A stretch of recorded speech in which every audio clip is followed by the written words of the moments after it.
Bon, vous vous doutez bien que s'il existe un supérieur Iron Man, un supérieur Carnage ou encore un supérieur Venom, c'est qu'il y a une chance aussi infime soit-elle pour qu'un supérieur Spider-Man puisse lui aussi exister. Et vous savez quoi? Jackpot, il existe bel et bien. L'occasion pour nous de découvrir un personnage assez atypique dans les comics, avec une vidéo dédiée pour en savoir plus sur le supérieur Spider-Man, un Spidey clairement pas comme les autres, et qui pourrait même débarquer dans le MCU. Sortez vos costumes de super-héros, installez-vous confortablement et explosez le pouce bleu avec le gant de l'infini. Je suis HeroesF et aujourd'hui on va activer notre Spider-Sense et s'intéresser au supérieur Spider-Man.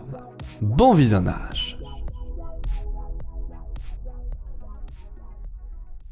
Spider-Man, c'est l'un des, si ce n'est le super-héros le plus iconique de l'univers Marvel. Un véritable héros qui veille à toujours faire le bien et qui peut aller jusqu'à se sacrifier si le monde est en danger. Bienveillant, courageux et j'en passe, il incarne clairement les valeurs les plus héroïques. Maintenant, imaginez si ce dernier commence à délaisser son code moral, n'hésite pas à punir et même à y prendre du plaisir. Tuer ses opposants si l'occasion se présente, et veiller surtout à ce que son propre bien-être passe avant toute chose. Et oui, de la même manière que le supérieur Iron Man est une version sombre de Tony Stark, avec une histoire beaucoup plus dark, avec des intrigues plus adultes, le supérieur Spider-Man s'inscrit lui aussi dans cette lignée de héros, et ça tombe bien car ce Spidey-là en particulier diffère grandement des variants supérieurs, et vous allez comprendre pourquoi. Car oui, Spider-Man reste unique, même lorsqu'il oscille entre super-héros et super-vilains.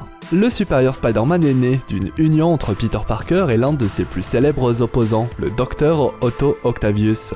Et ce Spider-Man, c'est bien le Peter Parker que nous connaissons, mais avec une légère modification. Après l'ultime tentative pour Octavius de détruire le monde, il finit par être enfermé en prison pour y vivre la fin de ses jours. Sauf que, lors de ses nombreux affrontements avec Spider-Man, Otto a réussi à cartographier le cerveau de ce dernier, et il comprend entre autres comment marche Spider-Man, si on peut le dire ainsi. Il met alors en route sa création la plus dévastatrice à ce jour, nommée Octobot, un robot en forme de petite araignée qui va permettre à Otto de changer de corps avec Spider-Man. Oui, vous ne rêvez pas, vous m'avez bien entendu, on parle d'un échange de corps. Ingénieux. Bien évidemment, le tout n'est pas arrivé aussi vite et sans un plan extrêmement bien ficelé, sachant que la partie où Otto se fait emprisonner, eh bien elle fait elle aussi partie du plan. Et toute cette folle idée a commencé le jour où Spider-Man a affronté les super bouffons et où une machine du caïd appelée le brouilleur de sens a permis à Octopus de se rapprocher de Spidey sans que ce dernier ne le voie venir avec son sens de l'araignée. Et c'est probablement le coup de génie le plus fourbe d'Octopus, profiter de la création d'un autre vilain iconique pour se frayer un chemin vers le Spider-Man et l'attaquer lorsqu'il s'y attend le moins. Résultat, Otto arrive à retourner la technologie du costume de Peter Parker contre lui-même, le rendant vulnérable le moment voulu. Le jour J, une fois proche de lui, Octobot se met alors en marche et la magie opère. L'esprit de Peter, qui se trouve dans son corps, se retrouve dans le corps d'Octavius et vice-versa. L'esprit d'Octopus arrive alors dans un corps tout beau et fort de Peter Parker, là où l'esprit de ce dernier se retrouve dans le corps d'Otto, qui plus est en prison. Clairement, un plan extrêmement bien ficelé. Naturellement, c'est Octopus qui gagne au change, le corps de Peter étant bien plus jeune que celui d'Octavius et en bien meilleur état. De plus, on ne parle pas du corps de n'importe qui, on parle du corps de Spider-Man. Le supérieur Spider-Man était alors né, et Octopus devenu le héros qu'il a tant combattu et détesté. Avant de continuer avec l'histoire du supérieur Spider-Man, intéressons-nous un peu au lien qui unit Peter et Otto. Car avant que le supérieur Spider-Man ne naisse, Octopus et Peter étaient véritablement des personnages indépendants, comme vous le savez, malgré l'histoire commune qui les lie dans les comics. Les deux sont de grands rivaux l'un pour l'autre, et Octopus est l'un des méchants les plus iconiques de l'homme araignée, que ce soit dans les comics ou même au cinéma. Il est la plupart du temps l'ennemi cité numéro 1 parmi le top méchant Spidey, et s'il est présenté comme étant un grand méchant de l'univers de Spider-Man, ce n'est pas pour rien, car Spider-Man n'est pas toujours ressorti vainqueur de ses affrontements contre lui. Par exemple, le tout premier combat entre les deux, eh bien c'est Octopus qui en est largement sorti victorieux. Un combat qui d'ailleurs est l'un des plus importants de l'histoire de Spidey, car c'est celui qui a failli lui faire arrêter sa carrière de super-héros. Les histoires s'enchaînent et se terminent par la victoire de l'un des deux, puis de la vengeance de l'autre. Et si Peter de son côté, en tant que Spider-Man, ne voit en Otto qu'un vilain de plus à arrêter, de son côté Otto va d'une certaine manière devenir obsédé par ce dernier. Il ira même jusqu'à découvrir son identité cachée, utiliser Tante May pour vaincre Spidey, bref, dites-vous que Octopus et Tante May vont même à un moment s'apprécier l'un l'autre, ce qui poussera plus tard Otto à ne plus utiliser Tante May lors de ses affrontements avec Spidey, et la jouer réglo si on peut dire ça comme ça. Otto a même logé chez Spider-Man. Bref, toute une histoire commune d'une certaine manière qui va alimenter tout le background du supérieur Spider-Man. Un personnage formé à partir de deux personnages iconiques, qui plus est, des rivaux.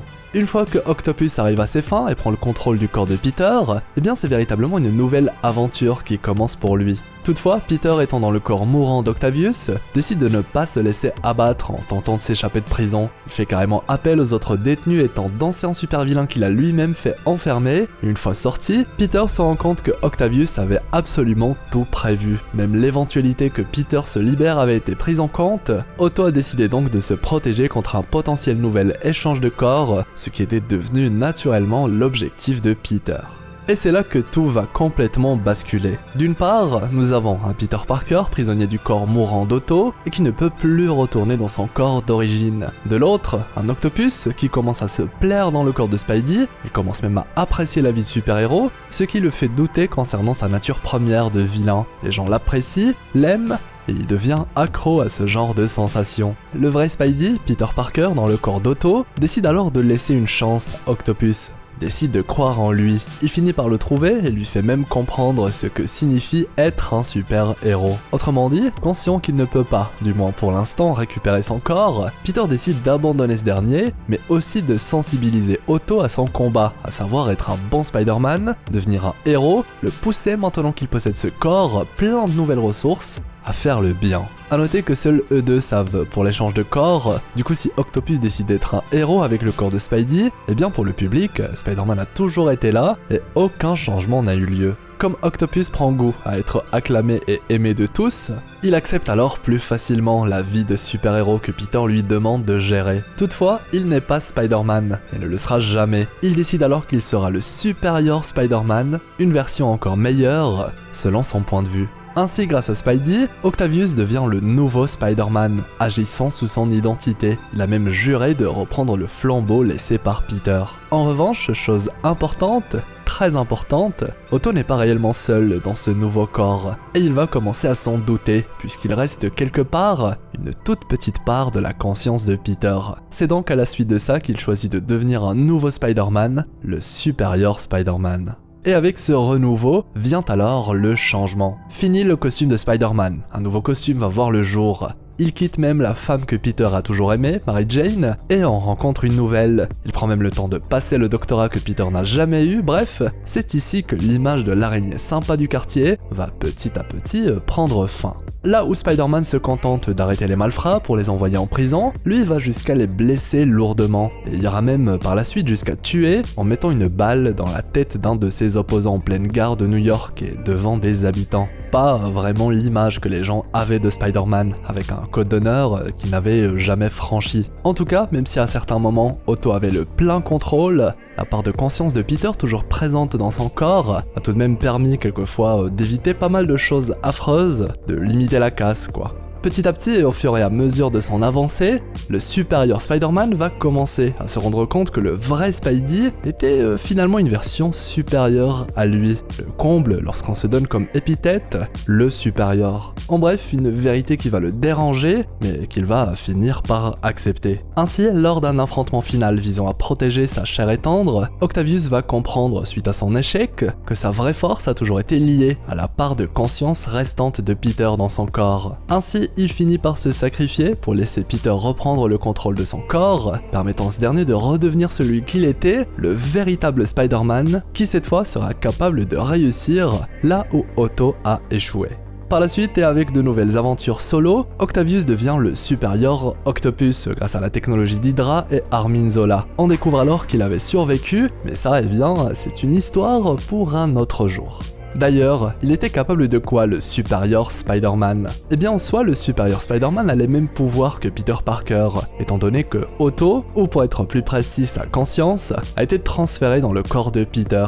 Il a donc force, vitesse, agilité, endurance surhumaine, comme on le sait, il est capable de grimper sur les murs tel une araignée et possède bien évidemment le Spider-Sense. Et le plus intéressant outre ses pouvoirs, c'est son équipement, la touche que Otto va ajouter à sa version de Spider-Man. Otto est connu pour être un génie et un homme assez avancé sur la technologie. Alors forcément, en devenant Spider-Man, il s'est accordé le droit de se confectionner un costume à son image. La première étape était de transformer le costume en changeant la couleur bleue en noir et de modifier la forme du logo de l'araignée. En plus de cela, Otto a ajouté au costume du carbonadium, un matériau spécial qui lui permet de ne pas être victime d'un échange d'esprit, histoire que Peter ne puisse jamais retrouver son corps d'origine. Il avait aussi équipé ses mains et ses pieds de serres et les utilise en combat, mais aussi ce sont des serres pouvant injecter des nano-araignées traceurs équipés de GPS et d'appareils d'écoute. Il a aussi remodelé ses lunettes, ajouté de la technologie à ses lentilles pour être capable d'avoir un large panel d'outils visuels à la Iron Man, et comme bon Spider-Man qui se respecte, il possède sur son torse lui aussi un logo d'araignée qui lui sert d'interrupteur d'activation pour ses divers gadgets. Otto a également eu une deuxième version de ce costume, une version updatée avec l'ajout notamment des 4 bras mécaniques assez iconiques, situés à l'arrière de son costume. Un ajout dont le but d'augmenter ses capacités de combat ou de déplacement, les bras étant basés sur les tentacules qu'il utilisait en tant que Dr. Octopus. Et tout cela, vous l'aurez compris, participe au fait de faire de ce Spider-Man l'une des versions les plus iconiques de l'araignée sympa du quartier. Il a tout de même en peu de temps réussi à se créer une place dans le monde des Spider-Man. Dites-vous que c'est même lui qui a ensuite inspiré et créé cette catégorie de personnages dits supérieurs, pour laisser la place après lui à Superior Octopus, Superior Venom, Carnage ou encore Superior Iron Man dont on a parlé sur la chaîne. Toujours avec cette idée de donner vie à des versions du personnage plus sombres et plus adultes. Qui sait, avec l'ouverture du multivers dans le MCU, on n'est clairement pas à l'abri de voir débarquer cette version de Spidey à l'écran, sachant que le MCU a déjà fait un clin d'œil au Superior Spider-Man dans Avengers 3, en ajoutant à l'armure de Spidey les fameux 4 bras mécaniques. Du coup, dites-moi ce que vous pensez de cette version de Spider-Man, quels sont les autres Spider-Man que vous appréciez particulièrement, et aussi, dites-moi si vous pensez que le MCU va adapter d'autres Spider-Man. L'espace commentaire est là pour ça. Comme toujours, je compte sur vous pour le pouce en l'air, le fameux pouce bleu avec le gant de l'infini, ça m'aide énormément et m'encourage à vous faire plein de belles vidéos. Si c'est votre première fois sur la chaîne ou si ce n'est toujours pas fait, abonnez-vous, faites partie de l'équipage des explorateurs d'univers avec la petite cloche, le Spider-Sense, pour être notifié à chaque publication. Et si vous avez envie d'en savoir plus sur Miss Marvel et le deuxième film Captain Marvel, ou encore sur le pouvoir caché de Thor dans son 4e film, les annotations de fin vont comme d'habitude vous renvoyer vers de belles vidéos. Quant à moi, eh bien, je vous souhaite une agréable journée ou soirée, c'était HeroesF l'explorateur d'univers, pour vous servir.